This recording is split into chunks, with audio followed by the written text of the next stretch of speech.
Hello everyone, code മന്ത്രയുടെ basics of programming languages ട്യൂട്ടോറിയലിലേക്ക് എല്ലാവർക്കും സ്വാഗതം.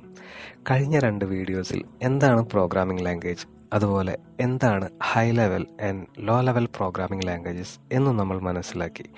കാണാത്തവർക്കായി ലിങ്ക് ഞാൻ ഡിസ്ക്രിപ്ഷനിൽ കൊടുത്തേക്കാം. ഈ ഒരു വീഡിയോയിൽ എന്താണ് കമ്പൈൽഡ് ലാംഗ്വേജസ് എന്ന് നമുക്ക് നോക്കാം.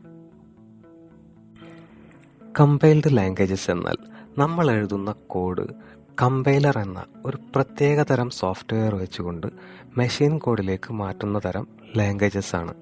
പിന്നീട് നമ്മൾ ഈ കമ്പൈൽ ചെയ്തെടുത്ത കോഡിനെ റൺ ചെയ്യുമ്പോൾ കമ്പ്യൂട്ടറിൻ്റെ പ്രോസസ്സർ അത് മനസ്സിലാക്കി നമുക്കതിൻ്റെ ഔട്ട്പുട്ട് തരുന്നതായിരിക്കും.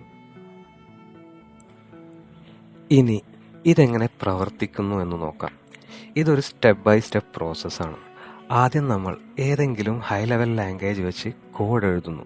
ഈ കോഡ് നമുക്ക് മനസ്സിലാക്കാൻ വളരെ എളുപ്പമായിരിക്കും. ഉദാഹരണത്തിന് ഈ ഒരു ജാവ കോഡ് നോക്കുക. ഇത് നമുക്ക് വായിച്ചെടുക്കാൻ വളരെ ഈസിയാണ്. ഹലോ വേൾഡ് എന്ന് പ്രിന്റ് ചെയ്യാനുള്ള ഇൻസ്ട്രക്ഷനാണ് ഈ കോഡിൽ എഴുതിയിരിക്കുന്നത്. ഈ ഒരു കോഡിനെ നമ്മൾ കമ്പൈലർ എന്ന സോഫ്റ്റ്വെയർ വെച്ചുകൊണ്ട് കമ്പൈൽ ചെയ്യുന്നു. കമ്പൈലിങ്ങിന് ശേഷം നമുക്ക് മെഷീൻ കോഡ് അടങ്ങിയ ഒരു ഫയൽ ലഭിക്കുന്നു. ഉദാഹരണത്തിന് ആ ഫയലിൻ്റെ പേര് hello.class ആണെന്ന് കരുതുക. അവസാനം ഈ കമ്പൈലിങ്ങിന് ശേഷം കിട്ടിയ ഫയലിനെ റൺ ചെയ്യുന്നു. അപ്പോൾ കമ്പ്യൂട്ടറിൻ്റെ പ്രോസസ്സർ ആ കോഡിനെ എക്സിക്യൂട്ട് ചെയ്തിട്ട് ഹലോ വേൾഡ് എന്ന് പ്രിന്റ് ചെയ്ത് കാണിക്കുന്നു. ഇങ്ങനെയാണ് കമ്പൈൽഡ് ലാംഗ്വേജസ് പ്രവർത്തിക്കുന്നത്. ഇനി കമ്പൈൽഡ് ലാംഗ്വേജസിൻ്റെ അഡ്വാൻറ്റേജസ് എന്തൊക്കെയെന്ന് നമുക്ക് നോക്കാം. 1. പെർഫോമൻസ് അഥവാ പ്രവർത്തനക്ഷമത. കമ്പൈൽഡ് ലാംഗ്വേജസിൽ എഴുതിയ കോഡ് പൊതുവെ ഫാസ്റ്റ് ആയിരിക്കും. കാരണം കോഡ് ഓൾറെഡി മെഷീൻ ലാംഗ്വേജിലോട്ട് കൺവേർട്ട് ചെയ്തതിന് ശേഷമാണ് നമ്മൾ റൺ ചെയ്യുന്നത്. 2. Error checking. കോഡ് കമ്പൈൽ ചെയ്യുന്ന സമയത്ത് കോഡിലുള്ള സിൻടാക്സ് എറേഴ്സിനെ ചെക്ക് ചെയ്യുന്നുണ്ട്.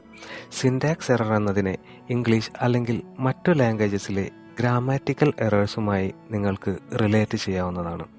സോ കമ്പൈലിംഗ് എന്ന പ്രോസസ്സ് നമ്മുടെ കോഡിലെ സിൻടാക്സ് എററുകളെ കണ്ടെത്താനും അത് തിരുത്താനും സഹായിക്കുന്നു. അങ്ങനെ നമ്മുടെ കോഡ് ക്ലീനായി വെക്കാൻ സാധിക്കുന്നു. 3.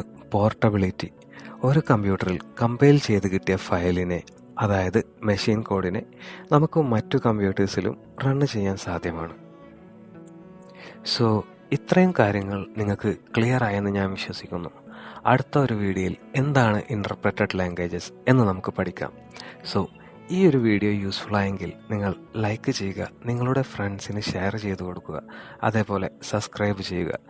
അടുത്തൊരു വീഡിയോയുമായി ഇനിയും കാണുന്നത് വരെ ടേക്ക് കെയർ.